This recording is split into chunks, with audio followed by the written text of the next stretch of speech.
اور ہم سب پہ لازم ہے کہ اللہ تعالیٰ کی اولیاء کی قدر کریں، ان کی رسپیکٹ کریں، کیونکہ جو اللہ کے ولی کی قدر نہیں کرتا نا، میری دعا ہے کہ اس کی زبان آج بند ہو جائے۔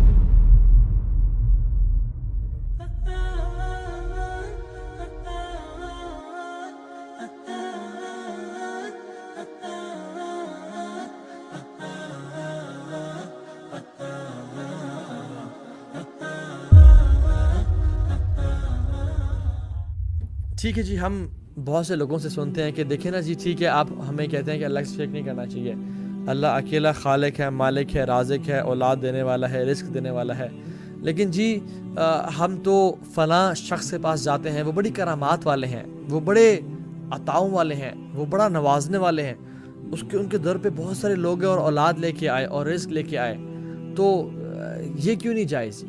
ہم کہتے ہیں نہیں جی، نہیں، کسی سے مدد مانگنا جائز نہیں ہے اللہ کے علاوہ۔ تو وہ پھر کہتے ہیں کہ آپ مدد نہیں مانگتے کہ یار فلاں شخص عبداللہ عبدالرحمن مجھے کائنڈلی پانی پلا دو، یا کائنڈلی میری گاڑی نیچے پار کر کے آ جاؤ، یہ مدد نہیں مانگ رہے آپ؟ تو ایک اصول یاد رکھیں، جس شخص سے آپ مدد مانگ رہے ہیں اگر اس میں 3 کوالٹیز پائی جائیں اس سے آپ مدد مانگ سکتے ہیں، which is حی، حاضر and Qadir. He should be al-حی means زندہ، living، حاضر he should be present، and Qadir he should be having the authority to do that work، وہ قادر ہو اس چیز پہ۔ لیکن اگر میں کسی انسان سے بولتا ہوں کہ کائنڈلی آپ زندہ ہیں، آپ بڑے نیک انسان ہیں، آپ مجھے اولاد دے دیں، حی ہے جی ہیں، ٹک ہو گئی جی، حاضر ہیں بالکل حاضر بھی ہیں، سامنے بیٹھے ہوئے ہیں، کیا قادر ہیں اولاد دینے میں؟ نہیں، قادر نہیں اولاد دینے میں، کیونکہ اللہ تعالیٰ جس کو اولاد دینا چاہے دیتا ہے، جس سے روکنا چاہے روک دیتا ہے۔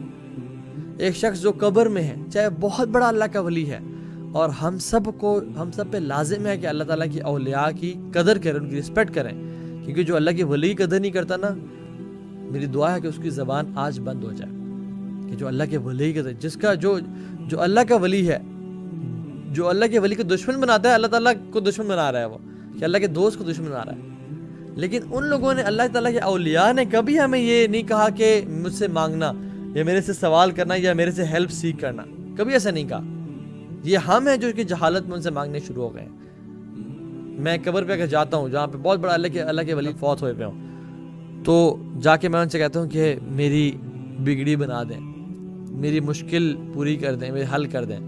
کیا وہ حی ہیں؟ نہیں، وہ تو حی نہیں ہے۔ کیا وہ حاضر ہیں؟ وہ حاضر بھی نہیں، وہ تو اپنی قبر میں ہے۔ کیا وہ قادر ہیں؟ وہ قادر بھی نہیں ہے۔ ان سے اگر ایک مکھی کوئی چیز لے کے چلی جائے، وہ اسے واپس چھین نہیں سکتے، تو میں کیسے مانگ رہا ہوں ان سے؟ ہم کیسے انسانوں سے سوال کر سکتے ہیں؟ شیطان نے بھی ہمیں کیسے گمراہ کیا، اللہ اکبر۔ وہ ڈائریکٹلی تو لات عزا کے سامنے سجدہ تو نہیں کر رہے، لیکن وہ لنگڑا پیر اور ننگا پیر اور بابا شاہ، کن کن پیروں کے پاس، کالا بالا بابا اور بنگالی بابا اور کن کے پاس جا رہے ہیں کہ ہماری مشکلات کا حل کر دیں، ہمیں یہ کر دیں، وہ کر دیں۔ اللہ اکبر۔ حالانکہ مشکل کشا اللہ کی ذات ہے، یہ بات یاد رکھیں۔ حاجت روا اللہ کی ذات ہے، بگڑی بنانے والا اللہ کی ذات ہے، دستگیر اللہ کی ذات ہے، غوث اعظم اللہ کی ذات ہے۔ اللہ کے علاوہ کوئی حاجت پوری نہیں کر سکتا۔ ہر انسان اللہ کے سامنے عبد ہے، اللہ کے سامنے سر جھکاتا ہے، کوئی عطا نہیں کر سکتا۔ لوگ پھر عجیب مثالیں دیتے ہیں، سبحان اللہ، کہ دیکھیں نا، آپ نے اگر پریزیڈنٹ کے پاس جانا، پرائم منسٹر کے پاس جانا ہو، ٹھیک ہے، تو آپ ڈائریکٹلی اس کے پاس تو نہیں چلے جاتے نا، آپ اس کے اسسٹنٹ سے اپوائنٹمنٹ لیتے ہیں، پھر وہ آپ کو جو ہے نا اگلے بندے کی اپوائنٹمنٹ دیتا ہے، پھر آپ کو ٹائم لیتا ہے، پھر آپ جاتے ہیں، ملتے ہیں ان سے۔ تو اللہ تعالیٰ سبحان اللہ، ہم نے بندوں کا قیاس اللہ تعالیٰ کی ذات پہ کر دیا۔ کیا پریزیڈنٹ یہاں سے اگر میں اپنے آفس میں بیٹھ کے اس کو بلاؤں، وہ سن سکتے میری بات کو؟ نہیں۔ اور اللہ تعالیٰ یعلم خائنۃ الاعین وما تخفی الصدور، وہ آنکھوں کی خیانت کو بھی جانتا ہے اور وہ دلوں میں چھپے ہوئے راز بھی جانتا ہے۔ میں اگر پریزیڈنٹ کے بارے میں سوچوں، کیا وہ جانتے ہیں کہ میں سوچ رہا ہوں؟ نہیں، اللہ تعالیٰ جانتے ہیں۔ کیا پریزیڈنٹ میری شارخ سے زیادہ قریب ہے؟ نہیں۔ وَنَحْنُ أَقْرَبُ إِلَيْهِ مِنْ حَبْلِ الْوَرِيدِ، ہم تمہاری شارخ سے زیادہ قریب ہیں۔ انسان کا یہ اللہ تعالیٰ کا نعوذ باللہ قیاس انسان پہ کیسے کر دیا؟ یہ تو بہت بڑی گستاخی ہے۔